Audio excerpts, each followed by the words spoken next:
Hello everybody, welcome to Kavish IAS, Converting Possibilities into Reality.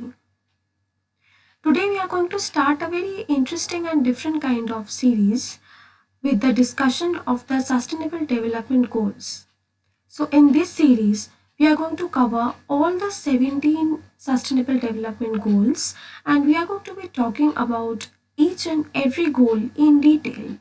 For example, if you are talking about no poverty, then we are going to talk and discuss all the important topics that are related to this topic.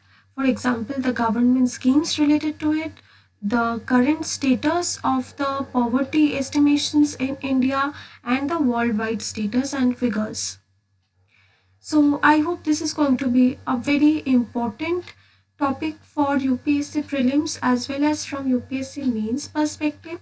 So without further ado, let's start.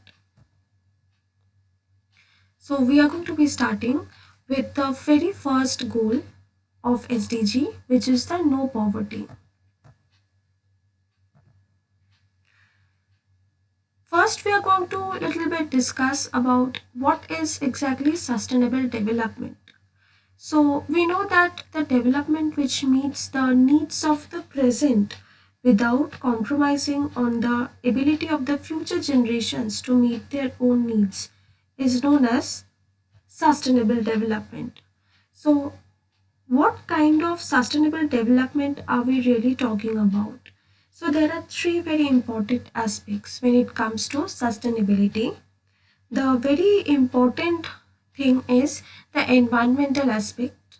There is another thing called the economic aspect of the sustainability factor and also the social aspects.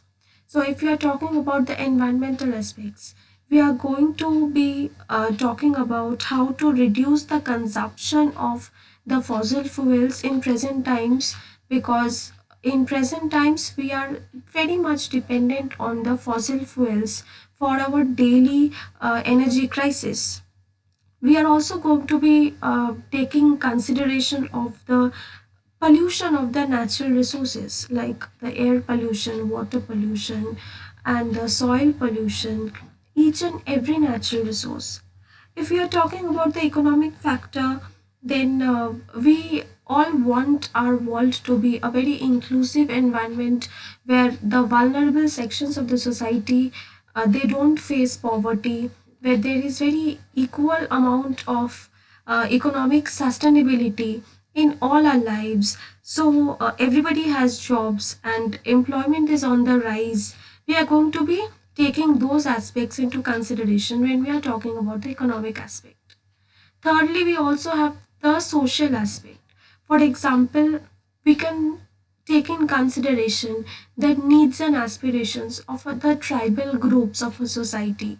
So, when we take their needs and aspirations into consideration, we talk about preservation of their culture, their identities, their languages, and heritages.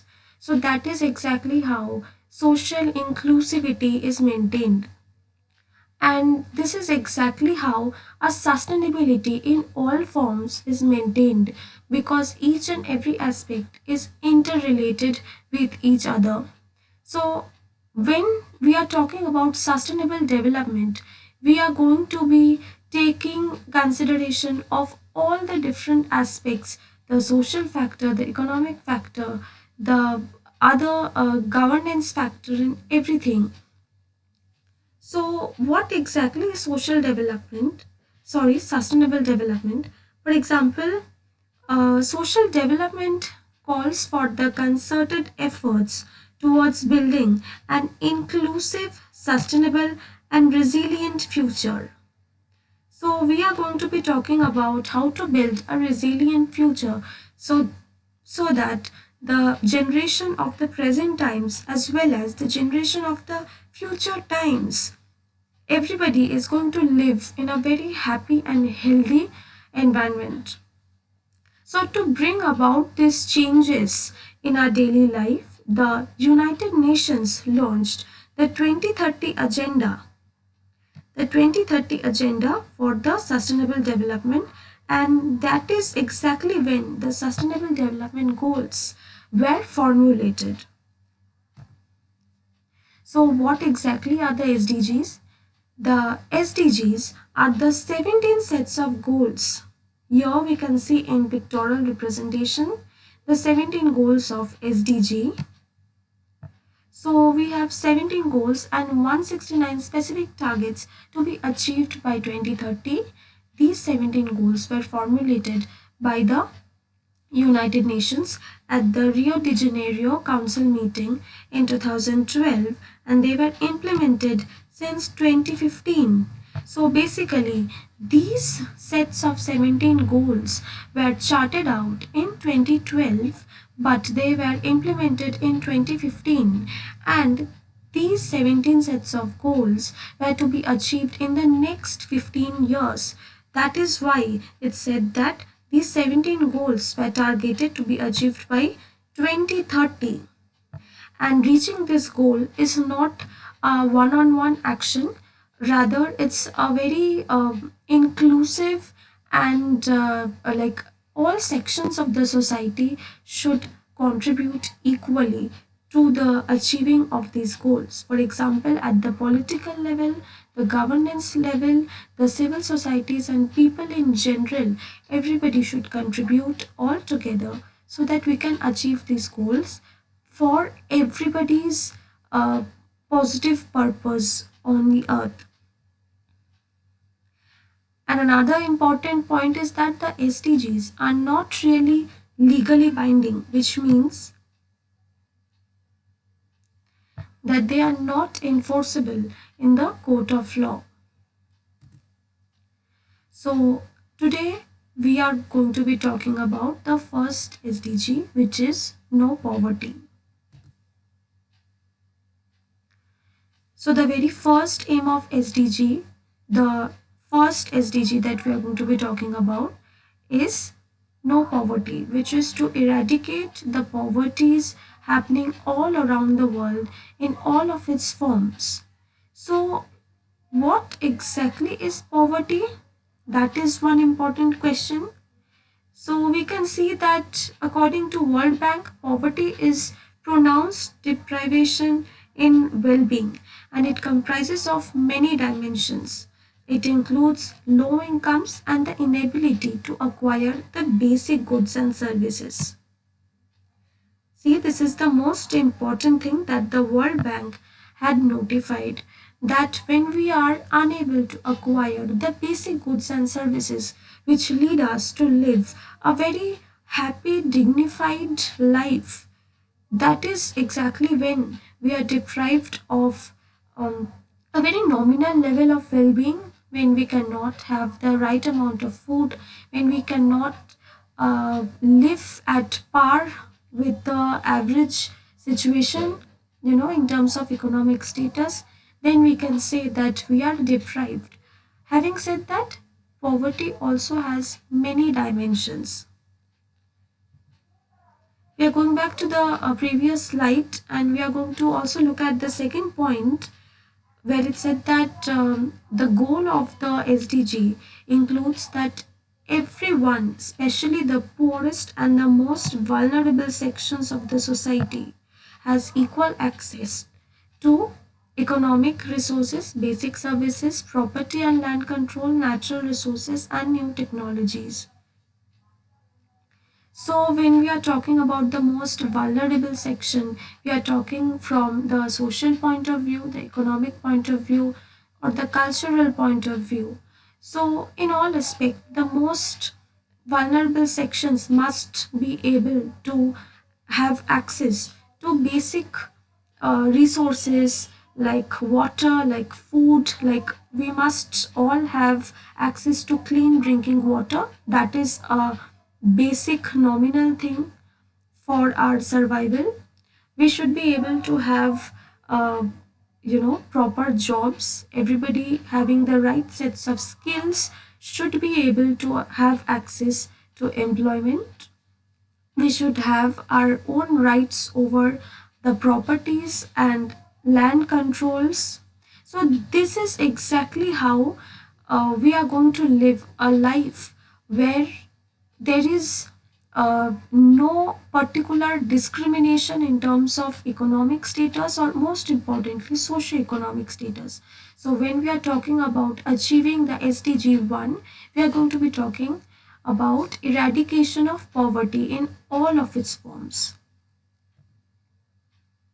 So currently in India, we have right now 21%, or rather 22% of the population which lives below the poverty line.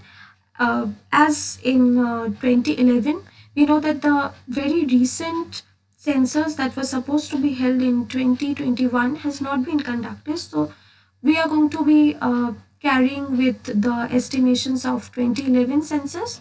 So poverty estimation in India is carried out by the Niti Aayog's task force. So basically the NSSO, the National Sample Service Office under the MOSPI, which is the Ministry of Statistics and Program Implementation, is the institution which estimates poverty in India. So what exactly is the poverty estimation in India based on? So in India, the poverty estimation is based on the consumption expenditure and not on the income levels. So it is based on how much we consume, be it food, be it the economic resources, be it the property, be it the natural resources. So it is based on our consumption expenditure. And we will see that the Alag committee was the first to determine a poverty line based on the minimum requirement of 2400 calories for the rural households and 2100 calories for the urban households. This was the estimation back in 1979. So we see that the rural and urban households had different sets of figures, obviously because in the rural households people do physical labor more as compared to urban households. That is why they also require a little bit higher level of calories.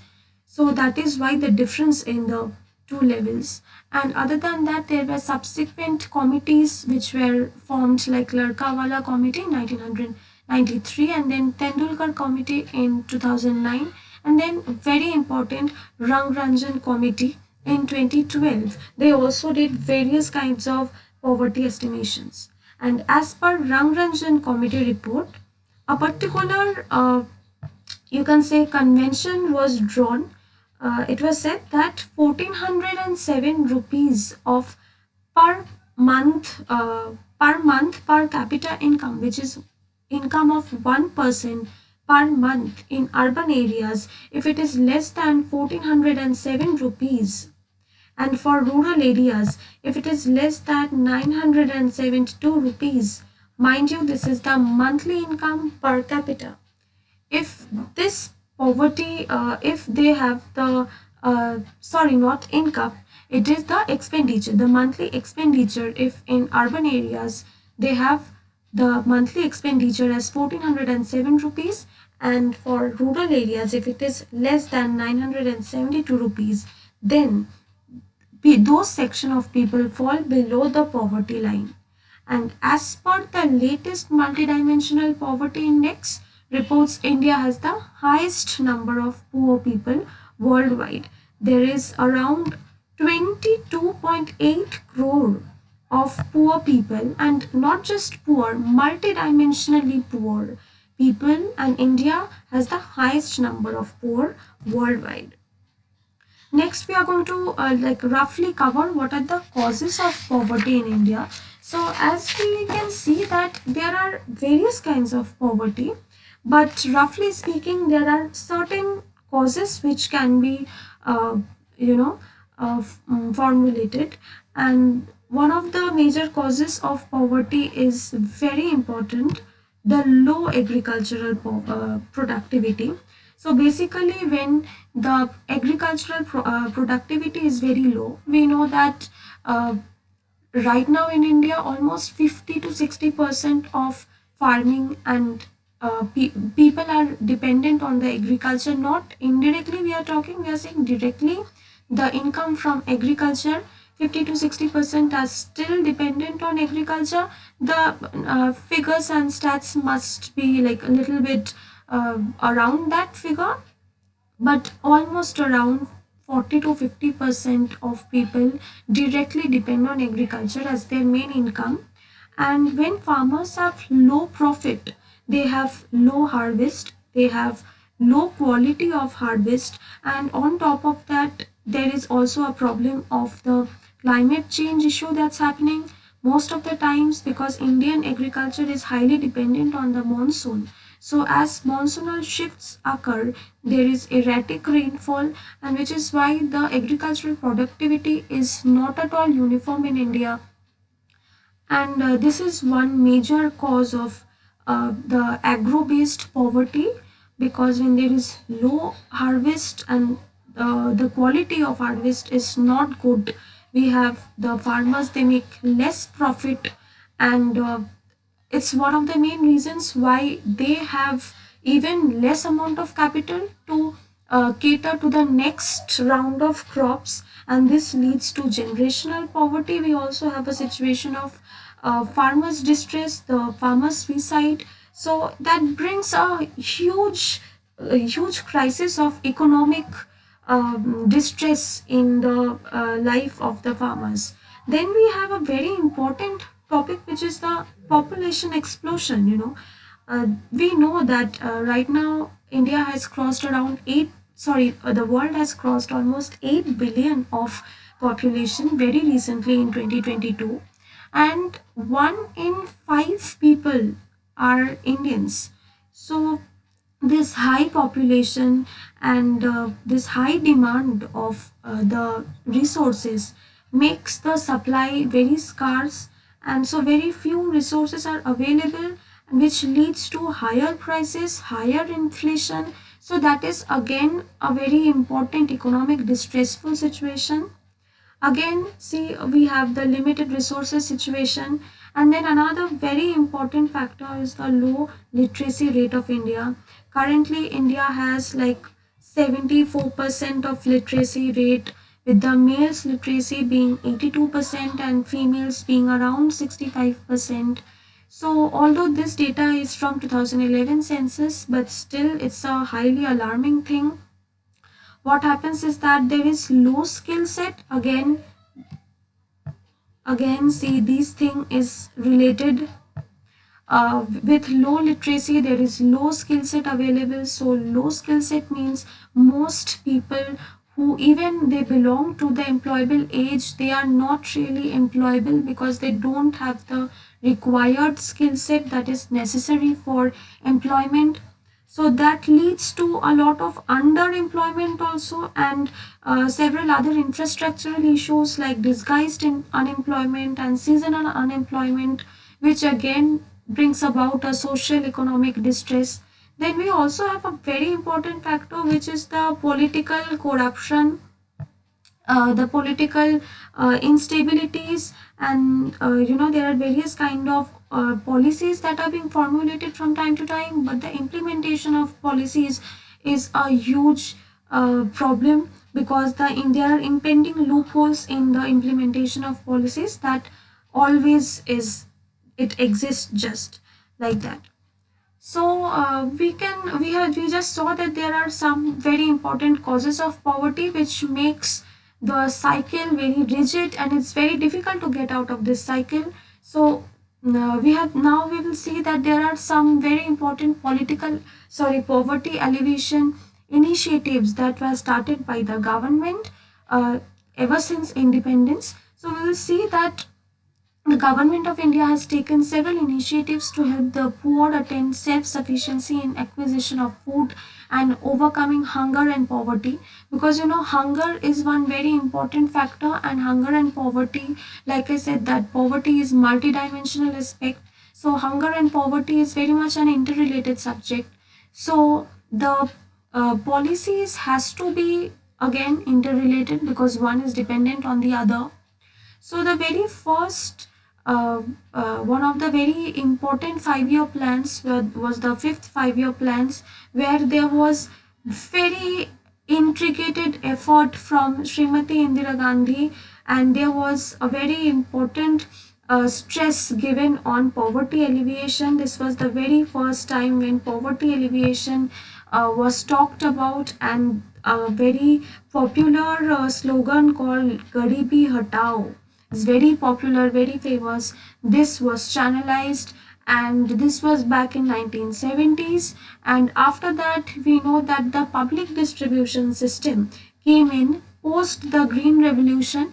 So we have seen that the Green Revolution, although it took place in the Punjab and Haryana region, Green Revolution was related with mechanization of farms, and there was indeed it had very good effect in the Punjab and Haryana farming system.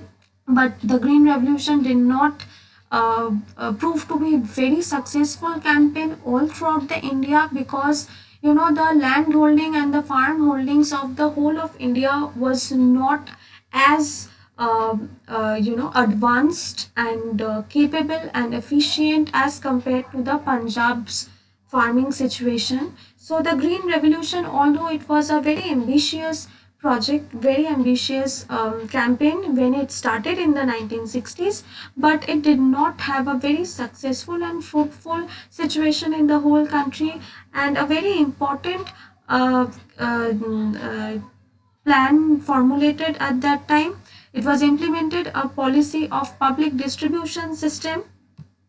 And this public distribution system, it started and it extended to areas of high poverty in the 1970s and 80s, especially in the regions of the hilly regions and the very inaccessible regions of the country where the geographical terrain was not good. So the PDS system started gaining popularity all throughout India.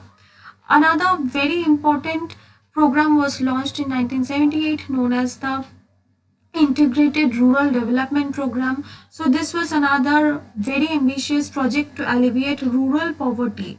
And how was this rural poverty? Uh, how was this tackled? So the situation was that the income generating assets were provided to the poor. How? By targeting the by identifying the target groups below the poverty line and creating opportunities for self employment for them. And then we had the Rural Landless Employment Guarantee Program, which was launched in 1983 to employ the landless people in the villages. Schemes like Pradhan Mantri Gramin Awas Yojana was again formulated in 1985 and was implemented, and it created actually 20 lakh housing units. It helped people gain the loans at very subsidized rates. The rates were the bank rates were very low when it came to people. They when they tried having loans under this scheme, the rate was very low, and the quality of education and drinking water, all these were managed under this scheme. Government tried to provide as much as possible, and the revamped PDS reached to more inaccessible areas of the country like the hilly areas. And later in 1997, the targeted PDS that established the ration shops, the fair price shops, the ration shops that we see for the distribution of the subsidized food grains. One of the most important programs when it comes to poverty alleviation, the most important we can say is the Manrega. So the Manrega Act, it provided 100 days of wage employment. This was implemented in 2005, and it provided 100 days of employment to people who to adult members who would volunteer to do unskilled manual work. So the criteria was that you have to do manual work, and at least 100 days of employment were guaranteed in one financial year. Right now, there are around 15 crore active members, workers under the Manrega, and this is according to 2022. In recent times, under PM Narendra Modi, schemes like Pradhan Mantri Ujjwala Yojana is launched. This is a very recent scheme in 2016.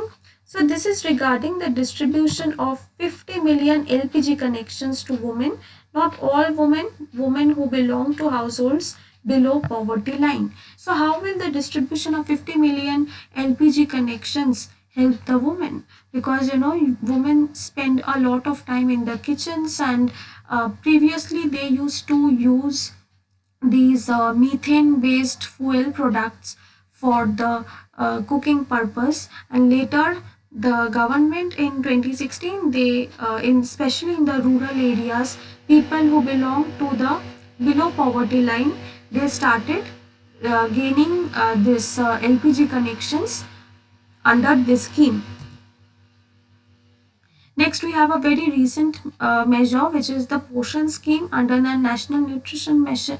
This was launched in 2018 to enhance the nutritional status of women and children, because health and hygiene and poverty are all interrelated. So this is a very important scheme. And obviously, amidst the COVID-19 pandemic, the Modi government tried to provide economic security to street vendors who were hugely impacted by the pandemic by giving them microcredit facilities. So the PM's Swanidhi is another very important scheme which has been recently implemented in 2020. And so there are still some challenges remaining in this sector regarding poverty alleviation, because overpopulation is still something that needs to be tackled. So overpopulation and unemployment, right now the unemployment situation is like almost around 9% presently. And there are other several issues like overlapping of similar schemes causing confusion among the beneficiaries. Then there are lockdown related problems, the job losses and induced recession in the Ukraine Russia war that has happened recently. So all these situations make poverty alleviation still a dream. We hope to eradicate poverty very soon within the time limit that has been set in 2015. By 2030 we are going to be eradicating poverty, but for that certain steps needs to be followed. For example, in the post pandemic situation, some production linked intensive schemes have been issued by the government, like the Atmanirbhar Bharat Abhiyan and then the Garib Kalyan Rozgar Abhiyan. These policies have definitely helped the people. And then there are some infrastructural development that needs to be talked about, that needs to be stressed about by the government. That is the health and education to be made a top priority, because we have seen how in the recent times, due to the pandemic, how health infrastructure and education infrastructure has been hugely affected. So these two are very important and they need to be a top priority. Other than that, there has to be corruption, and there has to be reduced corruption in the service delivery. We cannot have the policy implementations half done. The policies must be implemented in the right way without the loopholes. And apart from that, there is employment oriented growth that must be achieved. So these things must help us in the near future to create a world where poverty is eradicated. Thank you so much. That's all.